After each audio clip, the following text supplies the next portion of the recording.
Okay, well, if you've seen this, I have now completed my birthday, and I have had all those wonderful presents from wonderful people, and I'm truly spoilt, and I don't know what I'm getting, so I could be like talking about socks at this point. I don't know.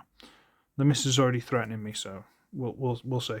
Um, we're going to review the last part of the 4-pack, which is something that a lot of people aren't really a fan of, but we're going to review Tarn. Not really that sure about Tarn in the comics. I'm sure I did do some research on it, and I can't remember because I'm silly. But this is about the third or fourth Tarn mould that they've released of the exact same characters, but in slightly different colours. And I'm going to tell you now, before we get into this review, I don't care. Because this is the only one I've ever had. So if you're going to say, oh yeah, but I've got it like 5 times, I don't care. That's you. I haven't got him. So I'm just reviewing this fresh. Okay? So I don't know if there's a different variation that looks better. There might be. There probably is. But this is the one I've got. Rant over? Sorted. So, Tarn is weirdo Cybertronian tank with a sword stuck on the side of it. So we're going to unpeg that and throw it off to the side. And he looks like this. And he's got 4 tracks. 1, 2, 3, 4. His back end sticking out a mile, visible hands, whatever. So if these cannons had any kind of recoil, wouldn't that just ground him at the back? I don't know. Maybe this front half's heavy. Got these giant, would you say machine guns, or these be some kind of cannons? And one of the small things I've done to this figure is I've highlighted a couple of the extra guns with a Gundam Fine detail marker. For example, these little guns on the side. Because otherwise these completely blend in with the pinky purple and you can't see them. Also, these ones on the back. Because these are, well, appear to be backfiring machine guns in case anyone sneaks up behind him. Which is clever. Turn around on that side as well. Look at that. Just a little fine detail marker just to highlight that they are there. Got the big cannons on top. Which, this one's got this weird beigey metallic and this one doesn't. And does it bother me? Well, the guns are asymmetrical anyway, so it doesn't really matter that much to me. But you've got hands, you've got knee pads probably. You know this is going to be the chest panel. He's alright. The only other Tarn figure I had was that weird KO from Surtoys. So, size comparison, there's speedier blur. So, from the sheer heft of him, we're definitely moving towards Voyager. Okay, alright, get that out of the way. There's a cat somewhere, I don't know what it's doing, but it's doing something. Right, so, transformation. Okay, a little bit of parts forming, not really a fan, but we're going to take this tank barrel and we're going to disconnect it. It's got these big tabs going to these slots. So take that off. So technically, when you find him second hand in a few years, he's going to look like that. Which means he's only got these big barrels, these little ones, and the rear firing ones. Is that a tank make? Yeah, is that good enough to be a tank? I mean, there's a port there, so technically I guess you could put a gun in of your own. But still means this whole back section is just sitting there empty. Whatever. So we get that. Now we're going to get this whole section. We're going to wiggle it. Get that. And these tabs go into slots here. Yeah, these slots here. And these tabs here go into slots there. See that? Get this, I'm going to rotate it, and it's on a double hinge, so we need to rotate inside here. I'm going to rotate it so it's nice and strict, and it's trying to separate itself, but it's fine, and it's pushing these out a little bit. But we need to do that soon anyway. We're going to get that out. These unpeg from the side here. This peg goes into a hole there.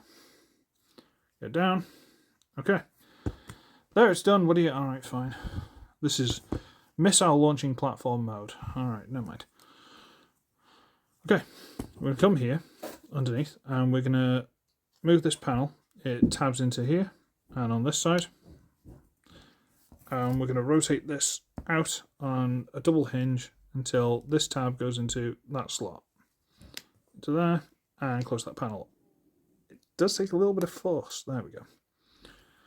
At which point we're going to straighten this whole thing out, rotate this panel all the way around onto here.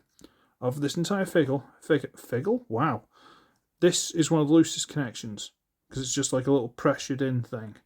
So if it pops off, it pops off. It'll just go straight back in. All right. I have put floor polish and stuff on it, but it is what it is. Do the same on this side. We will cut this panel out. We'll untab it. Come on. Rotate it all the way around into place. Go into place.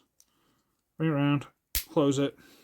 Straighten that out to give clearance for this panel to come on. Go around. There it is. I'm straightening these because I feel like it. Okay, I'm going to rotate that down and down. Okay, now we're going to get this way. Good, okay. We're most of the way there, believe it or not.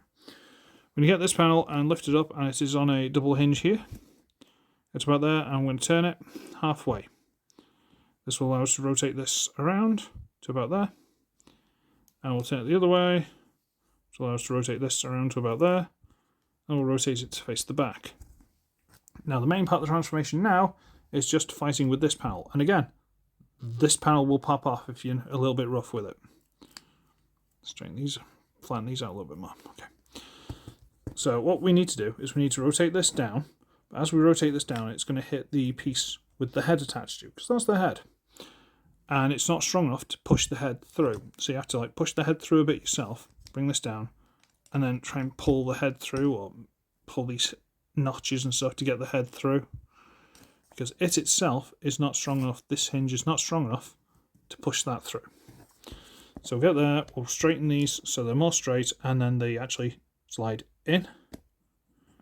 And then this comes down, and there are little tabs into little slots. See there? Lock into place. Bring this up a little bit, and there are tabs here into slots there. Bring that up into place. There we go. Rotate these up. Flatten out the feet. Separate the legs if they haven't already. Bring the camera up a little bit. And turn the head around for dramatic head reveal. Ta-da! There is Tarn in his robot mode.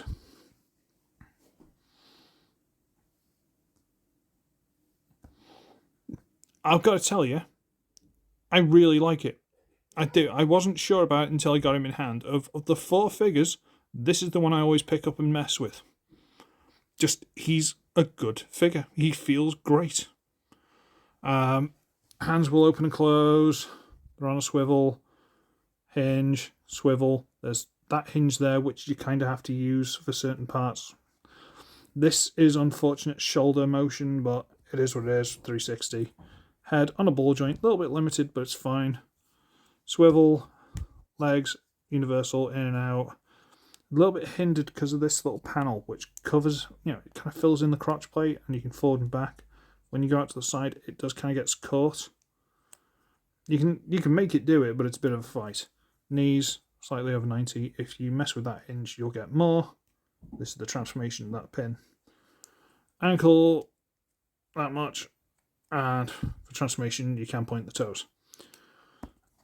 He's kind of basic, but at the same time, he feels great. He feels solid. Like there's not a lot of hollowness to him. There's not a lot of waffling to him. He feels great. He really does.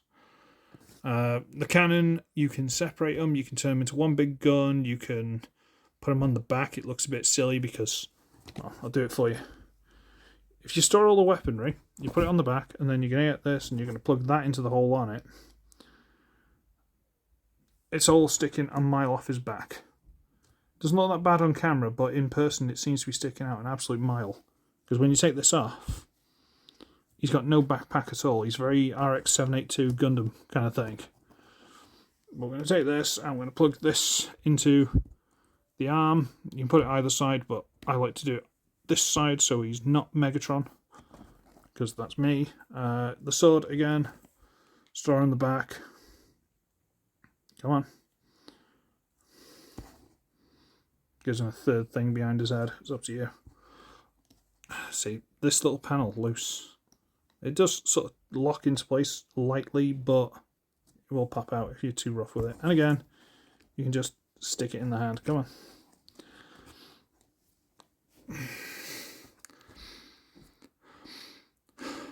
Sometimes I feel the accessories are a little much. You know, like the accessories are just a little too many options. You know? Like if we take all this off, we'll stick this on the back. We'll take these off. These you can plug into 2 separate spots. And you can turn this around if you like. But for the tank mode, I prefer to have them in the front one. Because if you have them at the back, it just puts the tank barrel way at the back of the tank and it just looks really unbalanced. So we'll take these off and we'll put this on there for storage. Looks a little nicer, a little bit lower down. Doesn't stand out quite as much. And these you can plug together. I'll do it that way. Plug together into one long cannon, which, because of the opening hands and stuff, it does look like he can handle quite nicely, you know, quite a nice kind of Buster Gundam kind of sniper.